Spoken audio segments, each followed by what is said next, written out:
Hello guys, welcome to the Gate to Youth YouTube channel. This is our Q&A video part 1. So the first question from @JJ_Owen is, what's your favourite pizza topping? Now, Joel and everyone, it's going to be a bit of a weird one. My favourite pizza topping is cheese. Imagine a pizza without cheese, it just wouldn't work. Like, I couldn't have a cheese pizza on its own, but I couldn't just have a pizza with tomato and meat. Do you know what I mean? That'd be a bit weird. There's got to be cheese, people, there's got to be cheese! Next question, and this is from @its_Benjamin, and the question is, what inspired you to become a youth leader? So I imagine this question's to me. Well, I've been helping out with youth groups since I was 16 years old. I was in a church youth group, and eventually there I got asked to help out with a project that was happening down on Oxford Road in Reading, and it was like a football boys group. I was helping out for a bit, carried on helping at the youth projects in Tilehurst as well, went away to university, came back from university, got asked if I would be up for helping out with youth work and being like a trainee intern with the youth. I was like, yeah, this will be all right. You know, youth are pretty exciting, pretty fun. I'll do it.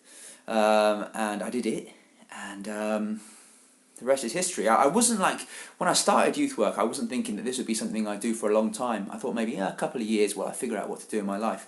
But the more I did youth work, the more I just fell in love with it, and just realised how much I care about the faith, spiritual journey of young people in the Christian faith, and now I've been doing it for a while. I genuinely really love and care for all the young people who I help to pastor, and it's you guys that inspire me to be a youth pastor. So the next question we've got is from @TheRealMPorton, an old youth leader from the Gate, and it's getting deeper now. It's a great question. It is, does it matter what music I listen to, and if yes, why? Fantastic question. Could speak about it for a while. I'm going to try and keep it brief.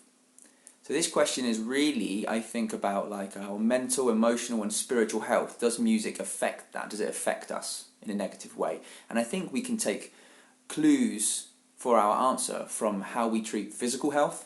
So let's talk about our diet, for example. Would we want to be filling our body with stuff that was bad for us, had bad ingredients, bad contents, stuff that wouldn't help our body to be the best person it could be? No, we wouldn't, would we? We'd want to actually feed our body good stuff, healthy stuff. But it doesn't matter if we have a cheeky McDonald's or a cheeky bit of cheesecake or brownie on the side every now and again. So I think I take a similar stance with music. It does matter what music you listen to, I think.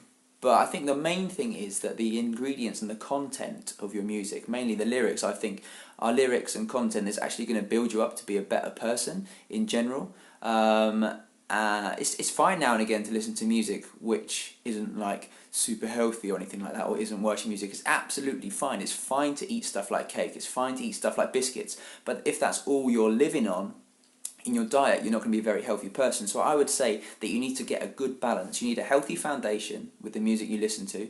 Worship music's fantastic, but also there is really positive secular music out there with a great message to it as well. So have a look around, guys. Make sure the stuff you're listening to has got great ingredients, great contents, because like our ingredients affect our body, what we're listening to and the lyrics will affect our mind and our mental state. What we take in affects our body, what we take in to hear affects our mind. Final question for this part 1 Q&A, and it is from @its_Harley_Swag. And the question's a fantastic question. It's not one I've ever heard before, and it is, how does God see us? What a question.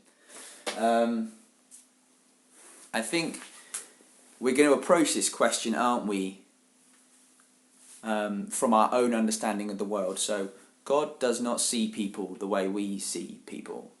We are limited to these eyes looking at this brain, looking at whatever is around each of us. God's not limited in that way. Okay? Also, we have to understand that God is outside of time, and he's outside of what you can touch, outside of the physical. Okay? He existed before time existed and before matter, physics and physical stuff existed. So I would say that God has seen and sees everything all at the same time. It's like for him, he just experiences the universe he has created. But because time doesn't exist where God is, what we have done has already happened to him. Mind blown, right? Okay? But that's because he's outside of time. So what you're about to do next is no surprise to him, because he's already seen the entirety of the universe from beginning to end.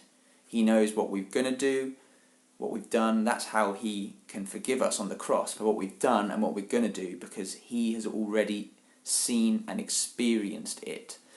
So I can't really tell you how God sees, because I have never existed outside of what we can touch, matter, and I've never existed out of time. So I don't really understand how God sees the entirety of the universe, but he made it, so he's outside of it, and he's bigger than it, and he can comprehend it. The same way that an artist can make a sculpture and sees it from beginning to end. In the same way, God has seen the whole of everything that's happened, all from beginning to end.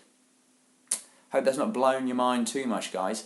Part 2 of our Q&A is going to be mostly all about love and relationships. Tune in for that, probably either at the end of this week or some point early next week, guys. Great to see you. Peace out. Lots of love.